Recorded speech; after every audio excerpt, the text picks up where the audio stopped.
ఎవరైతే 2024, 2025 batch వాళ్ళున్నారో, fee reimbursement స్కీమ్‌కి సంబంధించి ఎలిజిబుల్‌గా ఉన్న వాళ్ళున్నారో, అమౌంట్ పడని వాళ్ళు, సో, వాళ్ళకి చూసుకున్నట్లయితే రీసెంట్‌గా మనకు గవర్నమెంట్ నుంచి విడుదల చేయడం అయితే జరిగింది. ఒక విడత అమౌంట్ అనేది.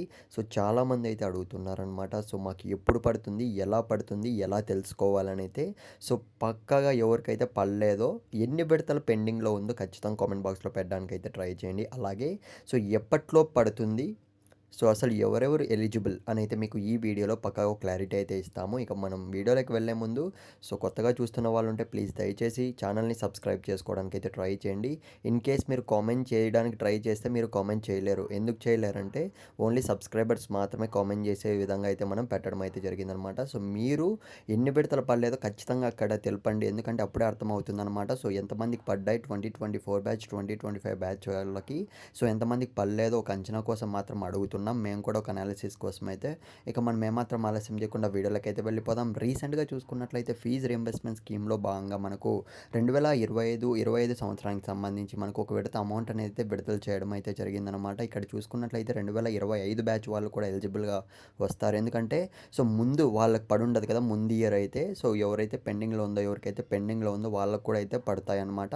సో, ఇప్పుడు ఏ విధంగా పడుతున్నాయి సార్ అనేది చాలా మందిలో డౌట్ అయితే ఉండొచ్చు. మనకి యాక్చువల్‌గా చూసుకున్నట్లయితే బ్యాంక్ వైస్ అయితే పడుతున్నాయి. అలాగే సో, మనకు డిస్ట్రిక్ట్ వైస్ చూసుకున్నట్లయితే అంటే జిల్లా వారీగా చూసుకున్నట్లయితే అమౌంట్స్ అనేటివైతే క్రియేట్ అవుతూ వస్తున్నాయన్నమాట. ఇకపోతే చాలా మందిలో డౌట్ అయితే ఉంది. సో, కొంతమంది రీసెంట్ వీడియోస్ కింద కామెంట్ కూడా చేయడం జరిగింది. అంటే మేము మళ్ళీ కాలేజ్‌కి అయితే వెళ్ళాలా? 2024, 2025 పాస్డ్ అవుట్ అయిపోయి ఉంటాం కదా! మళ్ళీ మేము కాలేజ్‌కి వెళ్ళాలా? ఎలా తెలుసుకోవాలి? ఎలా తెలుస్తుంది మాకు అని అయితే అడుగుతున్నారు. సో, ఆబ్వియస్లీ సో, 2024 బ్యాచ్ వాళ్ళు, 2025 బ్యాచ్ వాళ్ళు కూడా చూసుకున్నట్లయితే ఇక్కడ జాయింట్ అకౌంట్లు అనేటివి ఆల్రెడీ ఇవ్వడం అయితే జరిగింది. ఈ విషయం అయితే ప్రతి ఒక్కరికి తెలుసు. సో, డైరెక్ట్‌గా అయితే మనకు జాయింట్ అకౌంట్స్‌లోనే అమౌంట్స్ అనేటివి క్రెడిట్ కావడం అయితే జరుగుతూ వస్తున్నాయంట. సో, కాకపోతే ఇప్పటికైతే పడలేదు. విడుదల చేయడం అయితే జరిగింది. సో, కాకపోతే ఈ మంత్ లాస్ట్ లోపు అయితే ప్రతి ఒక్కరికి కూడా క్రెడిట్ అవుతాయనైతే సో, మనకు గవర్నమెంట్ నుంచి అఫీషియల్‌గా అప్డేట్ అనేది రావడం అయితే జరిగిందనమాట. సో, కాబట్టి కొద్దిగా వెయిట్ చేద్దాం.